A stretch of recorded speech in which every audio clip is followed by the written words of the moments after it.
My parents left me hungry and alone at 13. Now they demand what isn't theirs.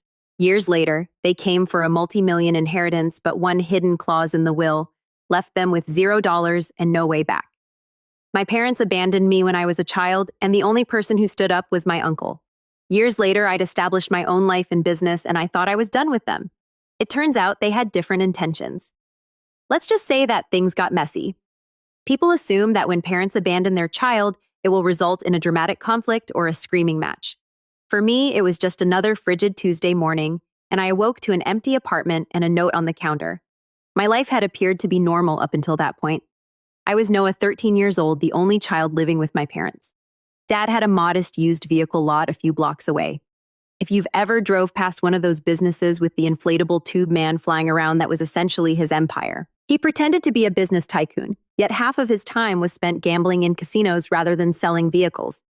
Mom maintained a daycare from her apartment. She kept it going for a time, but after her depression worsened, parents stopped bringing their children. When a babysitter cancels 3 days in a row, word spreads quickly. At first, we appeared to be a normal family. We had Friday movie evenings with microwave popcorn, camping vacations in this worn-out tent that leaked when it rained, and cinnamon buns on Christmas morning. Nothing flashy, but it was ours. Then cracks started appearing. I'd overhear them arguing late at night. Dad would arrive home later and later, always smelling of old smoke and grease rather than dealership floor polish. Mom spent more time in bed, blinds closed. When I asked about groceries, she told me to make do with cereal or whatever crumbs we had. Dad agreed to turn it over every week. Promises were his preferred currency, as they were inexpensive and simple to spend. I tried to stay consistent, kept my grades up, cleaned the place without being asked, and didn't complain about wearing the same shoes till the soles were nearly worn through. I assumed if I was perfect enough, they'd notice and pull it together. But kids don't fix grown-ups, as I discovered the hard way. I woke up late on the day everything fell apart. Nobody shook me for school. The apartment was really quiet, too quiet. Their bedroom door was wide open, which was unusual because Mom always shut it on bad days. I looked inside and half the closet was empty. Drawers were emptied out, leaving socks and other miscellaneous items behind. On the kitchen counter, there was a note written by Mom. "Noah, we can't do this anymore. Your Uncle Graham will take care of you. We apologize." 16 words. That was it. I dialed Mom's cell phone and it went straight to voicemail. I tried Dad's number, already disconnected. I scoured the premises for contact information and address book or whatever. Nothing. It's just me, the note, and stillness. That night, I stayed up on the couch staring at the phone as if it owed me a response. On day 2, the landlord turned up hammering on the door about rent. I explained that my parents were gone, but he glanced at me as if he knew better. Muttered something about contacting social services. That's when terror struck. On day 3, I gave up and called my school counselor. She did not waste time. The next thing I know, Child Protective Services came knocking. Mr. Barrett, the social worker, spoke in a calm way, as if he was trying to keep me from breaking. He called, shuffled documents, and claimed they had found my father's brother, Uncle Graham. Uncle Graham had become somewhat of a ghost name in my family. I'd seen him maybe twice. My parents always referred to him as chilly, stuck-up, and too obsessed with his luxury house design business. He resided in another state, never married, and had no children. But guess what? He was the only individual who answered the phone when CPS contacted. When Graham strolled in the next morning, it was as if a whole new planet had entered our bleak apartment. Black vehicle in front, smart suit, silver cufflinks, and slicked back hair. He looked more at home in a boardroom than in my kitchen.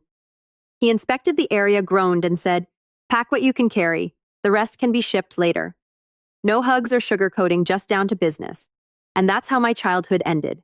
Quiet, untidy, and accompanied by a stranger who turned out to be the only adult in attendance. Graham did not waste time. While the CPS representative was filling out papers, he stood in the midst of our cramped living room as if he were conducting an inventory check. He didn't seem sad. He did not appear shocked. He just seemed efficient. One suitcase, he reminded me, not 2. We're not hauling junk. I recall gazing at my belongings, the pictures on my wall, my video games, and felt a mixture of panic and rage. But I did not argue. Something about the way he said it made it plain there was no space for compromise. I shoved all I could into a faded blue suitcase, clothes, a few books, and a photograph of me and my mother at the park. I left everything else behind. CPS would handle it, Graham stated. On the way to his house, he scarcely spoke. Every now and then, he would look in the rearview mirror and inquire if I was hungry or needed to use the restroom. I wasn't sure what I was expecting. Perhaps they are comforting words. Instead, it felt as if I had been drafted into a military program. Orders only, no small talk. When we arrived at his place 3 hours later, I knew house wasn't the correct term. It was a full-blown Victorian home, the kind you'd see in a historical magazine. Tall iron fence, groomed grounds, and stone statues I couldn't identify. I stepped out of the car, still wearing the same hoodie I'd been wearing for days, and felt as if I had arrived on another planet. Graham went in after me, gave the place a quick inspection, and said, "Don't touch the curtains with dirty hands. Breakfast is at 7 a.m., that's all." He then left me standing there. That night, I did not cry. I was too wired. Everything felt fleeting, as if I messed up he'd contact CPS and send me somewhere else. I stayed awake staring at the carved ceiling, promising myself that I'd follow his instructions until I found out an escape road in case I needed one. The rules came quickly. Shoes off in the house, homework done at a desk rather than on the couch, and 1 hour of piano practice every day. It didn't matter that I had no talent. I broke practically everyone within the first month, not on purpose half of the time, but simply because I wasn't used to structure. When I walked into the kitchen at 8, the stove was cold and he was reading the paper. "Kitchen closes at 7:30, he'd remark, not looking up. No yelling or guilt trips, just penalties. That was the thing about Graham. He did not operate on emotions. He acted more like a boss than an uncle. If my schoolwork wasn't completed, my weekend plans were canceled. If I did not follow through, I would lose my privileges. He never threatened to get rid of me. However, that was the difference. Every punishment has an endpoint, and once it was finished, life returned to normal. The first break in his steel wall appeared around 2 weeks in. I was in my room staring at an old photo of my parents' wedding day. I didn't hear him enter. He noticed me trying to wipe my tears discreetly. Instead of making a speech, he simply offered me a handkerchief perched on the edge of the bed and remained there until I gathered myself together. There is no advice or pity, only presence. Strangely, that was superior to any "I'm sorry" statement. Graham's life revolved around systems. Whitaker Home Collections wasn't just a furniture store. He'd established an entire chain of luxury decor businesses spanning 3 states. He approached everything like business, including me. On weekends, he would drag me to meetings. "Watch how they talk," he'd say quietly. "See who speaks first, who gives in, and who maintains eye contact." I was 14 years old and taught negotiation skills before I could even complete algebra. But don't get me wrong, he was strict as hell. I was grounded for not polished my shoes before school. He once made me redo an essay 3 times because I wrote cool instead of effective. And if I rolled my eyes, he'd raise an eyebrow and remark, "Be careful, Noah. The world will not bend just because you're irritated." But there was something solid beneath the sarcasm. Unlike my parents, he did not disappear when things became difficult. That first year, I challenged him 100 times, skipping piano, sneaking TV on weeknights, and hoping he wouldn't cast me away like my parents had. He never did. He punished me, but he stayed. And I gradually realized that this was not a one-time occurrence. Looking back, the first year with Graham laid the groundwork for everything that happened after address. At the time, all I knew was that I'd gone from being abandoned as a child in a rundown apartment to living in a mansion with a snarky, rule-obsessed uncle who somehow convinced me that I wasn't disposable. Even though I wouldn't accept it at the time, a part of me began to wonder if this wasn't such a bad deal. Graham was not the type to let you go. He checked my public school grades and basically stated, "This won't cut it." Before I knew it, I was enrolled at Westfield Academy. The school was tough. The classes were more challenging than anything I'd ever seen. Kids were talking about summer vacations to Europe while I was still learning out which fork to use at supper thanks to Graham's incessant table etiquette drills. I felt like I was drowning throughout my first semester. I'd spend hours at my desk eating through textbooks and still barely get by. Graham's reply was not sympathetic. One night, I came to dinner virtually in tears because of geometry proofs. He laid down his fork, gave me that look like I was wasting oxygen, and continued, "Your circumstances changed for no reason of your own, but your response is entirely up to you. Use the chance or waste it. I don't invest in lost causes." This irritated me, but it also hit home. He was not going to give me sympathy points. If I wanted to fit in at that school, I had to work hard, which I did. I used the allowance he granted me to hire a peer tutor. I created study groups. By junior year, I had clawed my way into the honor roll. Graham noticed. He didn't say "good job" or clap me on the back. He simply put a new leather briefcase on my bed one morning saying, "You'll need this." That was his version of pride. At home, punishment was not optional. I used to believe he was merely controlling, but then I learned it was for training. He wanted me to be bright, organized, and ready to work at his level.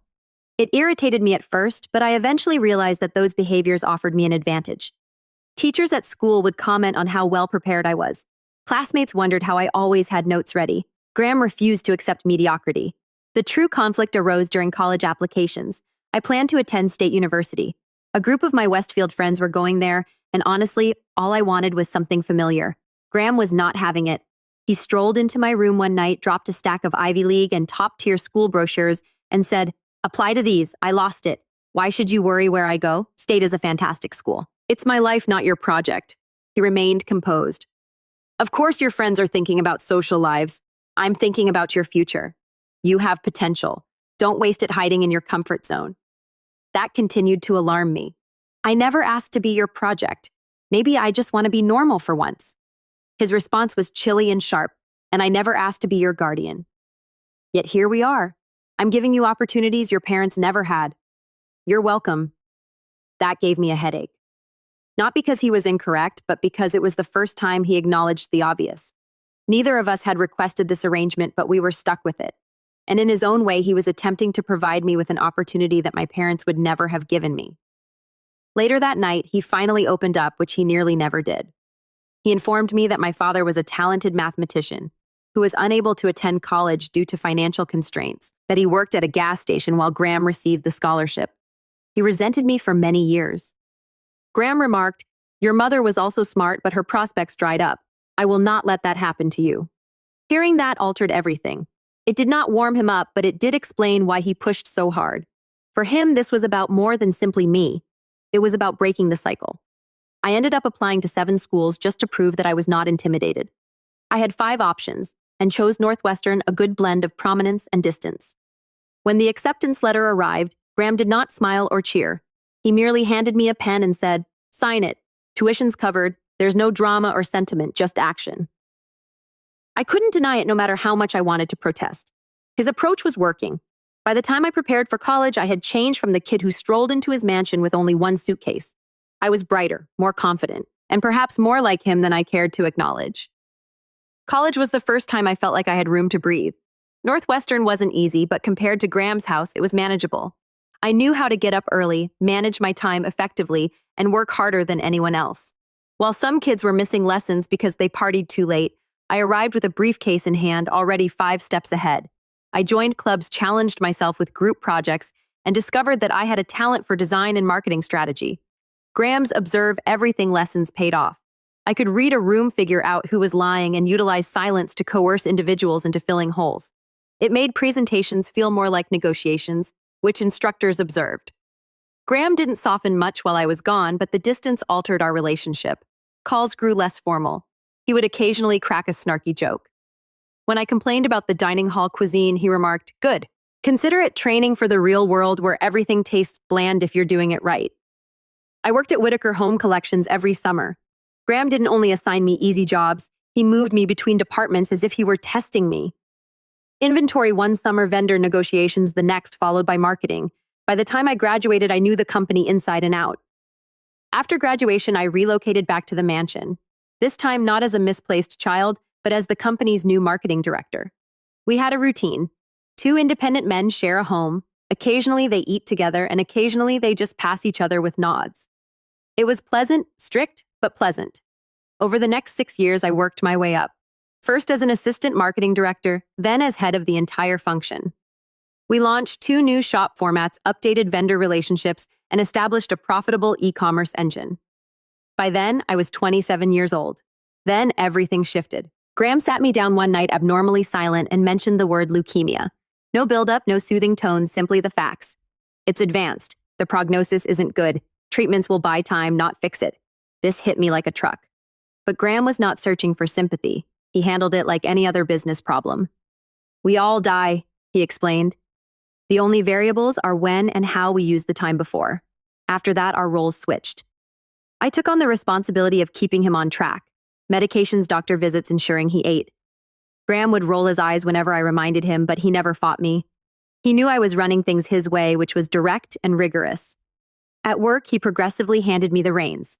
First lesser projects, then complete decision-making. He did not hover. If I made a mistake, he would sarcastically point it out before letting me rectify it. Employees who had previously looked at me as the youngster began coming to me first once Graham made it obvious that I was not a placeholder. I was the future. The disease had stripped some of his armor. Not entirely. Even though he was hooked up to IVs, he continued to scream out snarky lines.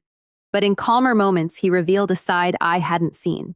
When I helped him into bed one night, he gripped my wrist with surprising strength and murmured, "You were the son I never allowed myself to have."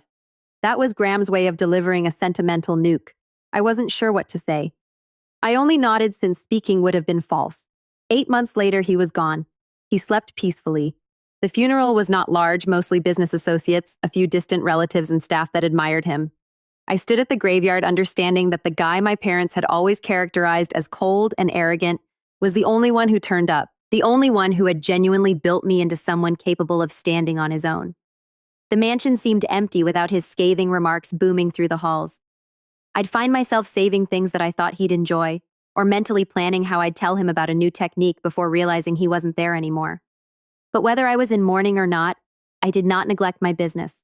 If Graham taught me one thing, it was that action matters more than words. So I honored him by keeping Whitaker Home Collection strong and running business the way he taught me. Sharp, disciplined, and with no and half effort. This was my life for 3 weeks. Business solitude, the heaviness of an empty house. Then the lawyer's letter arrived. A will reading was scheduled. I assumed it would be me, some business partners, and maybe a charity or two. I had no idea my parents were about to come back into my life. Weeks passed before I received a call from Caldwell Graham's attorney. His voice sounded calm and prepared as if he delivered this speech 100 times. "Noah, it's time we read Graham's will. I'll need you downtown next Friday." I responded, "Sure," before hanging up. I didn't think much about it until Friday came. I strolled into the marble lobby and spotted 2 folks I hadn't seen in 15 years. They were not invited. They interrupted Graham's obituary reading. They made enough noise in the foyer that Caldwell allowed them to seat so he could record their lack of standing.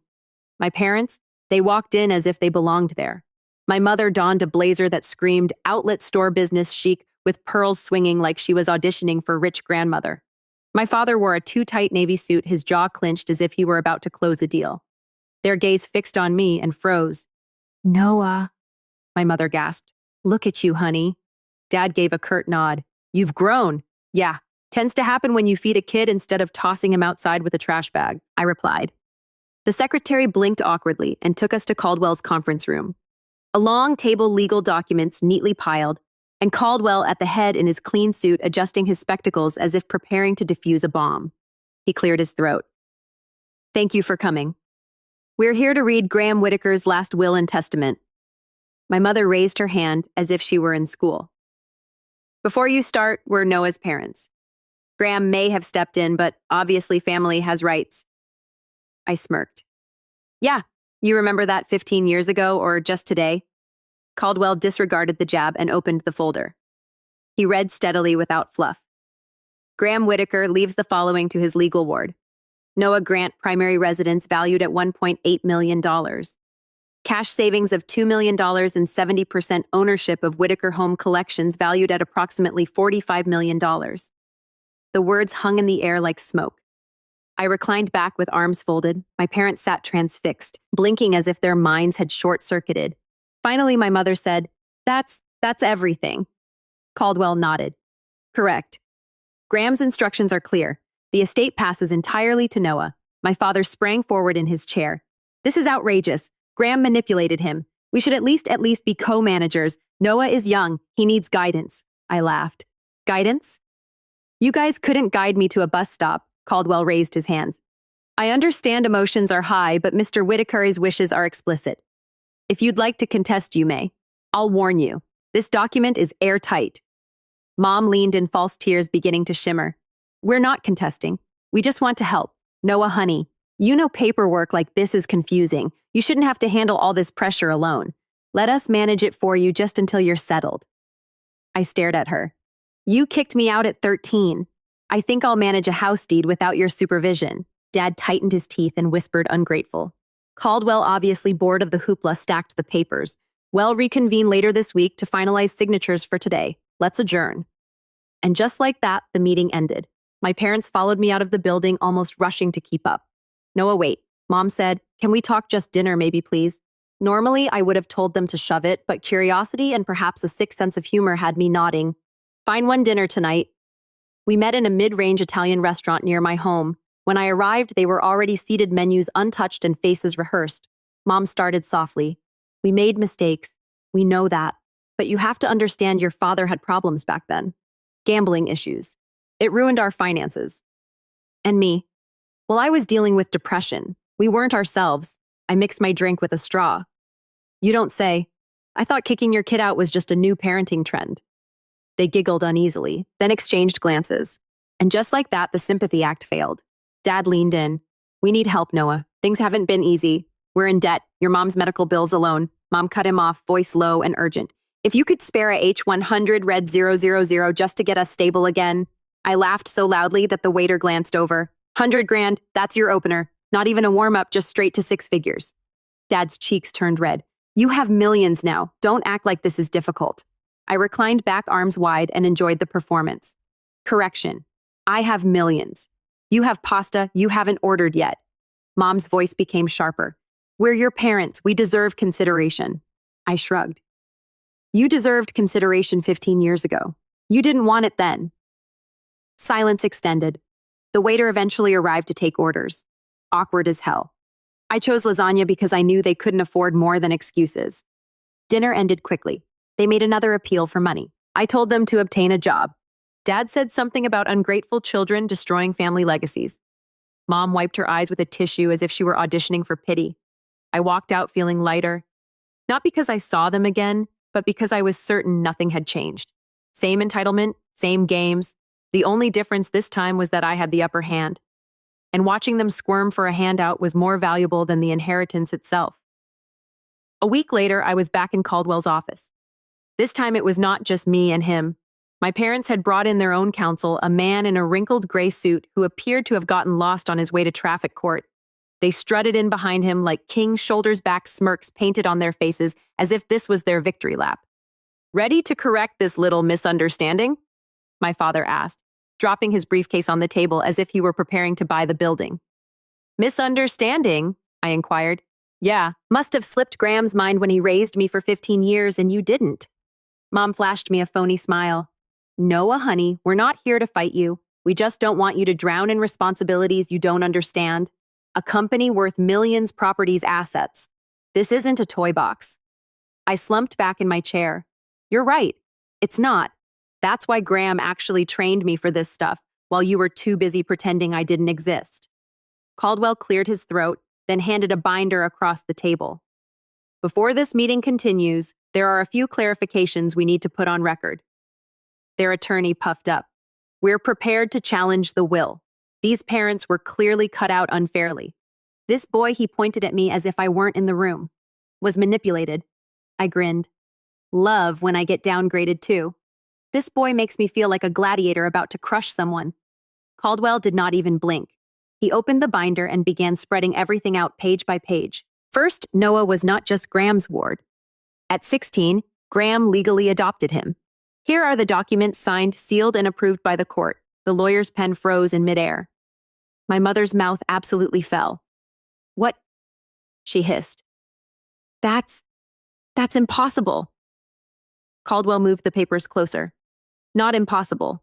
Legal fact, which means by law, Mr. and Mrs. Grant, you have no standing in this estate. Dad's cheeks got bright red. We are his biological parents. I shrugged. Congrats. Biology makes you donors, not parents. Caldwell persisted, calm as ever. Second, Mr. Whitaker anticipated this. He hired private investigators. We have reports documenting repeated attempts you both made over the years to extort money from him, including phone records, bank transfers, even emails. He made a tapping noise. It's all here. Every attempt to squeeze him dry. And now, after his death, here you are again. Their lawyer shuffled papers as if he wanted to hide beneath the table. Caldwell was not done. Third, Mr. Whitaker left a personal letter. I'll read it now. He opened a page, cleared his throat, and started. Noah, if they've shown up, I told you they would. They won't change. They'll circle back when they smell money. Don't let them take what you've earned. If they try, this letter is your shield. Remember, Family isn't who brings you into the world, it's who shows up when the world walks out. The room was really silent. Caldwell then dropped the last hammer. And lastly, the nuclear clause. If anyone contests this, will all assets House Savings Company stake automatically transfer to charity, specifically the Children's Cancer Foundation. To be clear, only parties with legal standing can trigger that clause. Outsiders can't, and Mr. and Mrs. Grant have no standing. I couldn't help it. I began laughing. So go ahead, sue me. The only thing you'll win is a donation drive. My mother smashed her hand on the table. This is theft. You can't steal our son and our inheritance. Funny, I commented, leaning nearer. Because last time I checked, you already threw your son out. Now you're just mad someone better took your spot, Dad snarled. You'll regret this. I leaned back, relaxed as always. No, I won't. But you might regret not investing in a mirror.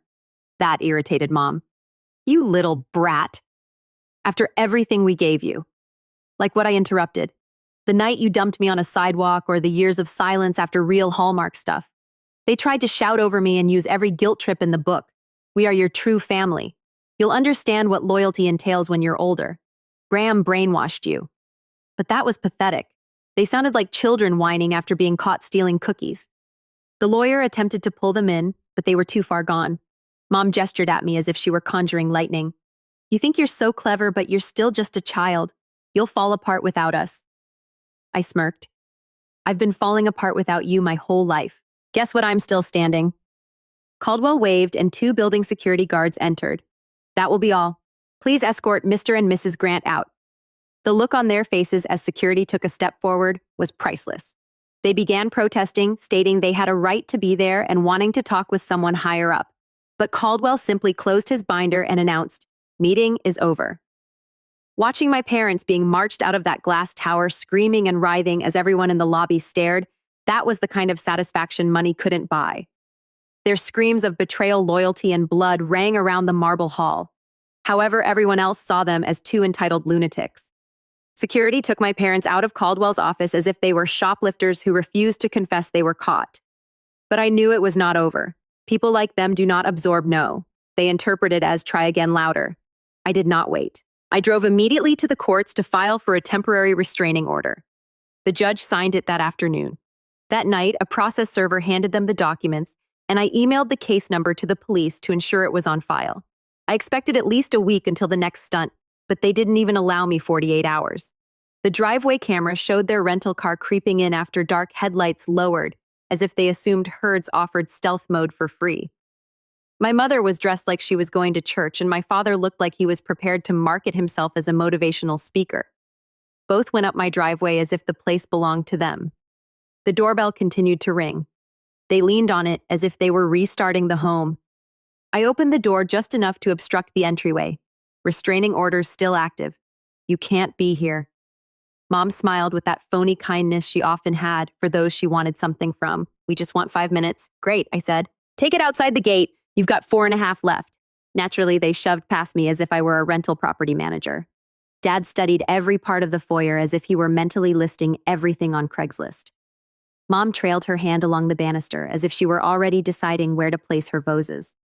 This place, she remarked, glancing around in her sales pitch tone. It was meant for family. It is, I said, just not the kind that abandons their kid and comes back 20 years later with a handout. That shattered her smile for a moment. Then Dad stepped in. Drop the attitude. Without us, you'd still be nothing. You owe us. I cocked my head toward the corner where the red light flashed. Say it louder for the camera. Judges love this kind of material. His face turned crimson. Mom moved to the guilt trip script, telling me how difficult it was to raise children, how much they sacrificed, and how ungrateful I was. Dad used intimidation tactics, puffing his chest, lifting his chin, and screaming phrases about respect. It was like watching the world's worst performers compete to see who could sound the most delusional. I did not budge. I leaned against the wall and let them finish the script until they realized I wasn't interrupting. When they ran out of lines, I gestured towards the driveway. Time's up. Walk out or the cops escort you. Dad smirked. Call them. Well, tell them our son locked his own parents out of their home. Perfect, I replied, immediately dialing. Make sure you spell trespassing right when you file your complaint. Cops arrived quickly than I thought. They were previously aware of the restraining order and had completed the necessary paperwork. They answered questions out of politeness, but their body language was clear. They were tired of repeat offenders wasting time. After a brief conversation, the police informed my parents that they had 60 seconds to go, or they would be riding in the back seat. My mother gave one more sympathy speech, and my father murmured about misunderstandings, but it didn't matter. They returned to their rental and peeled out looking smaller than I had ever seen them. For the first time, I recognized they were neither powerful nor frightening. They were simply noisy. The house felt different after they left. Not in a hefty way, but in the sense that no one was circling to take it. It was mine, Graham's legacy, and I wasn't going to let two freeloaders with my DNA rip it apart. I did not squander time.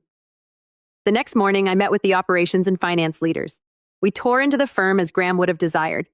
There's no fluff or dead weight to drag.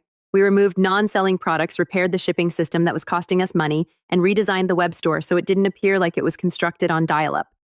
Within 2 months, internet sales had doubled. The physical stores eventually moved inventory when we stopped allowing boxes to rot in the back. By the end of the quarter, we had approved 2 new growth sites, the ones Graham had circled in his notes years prior.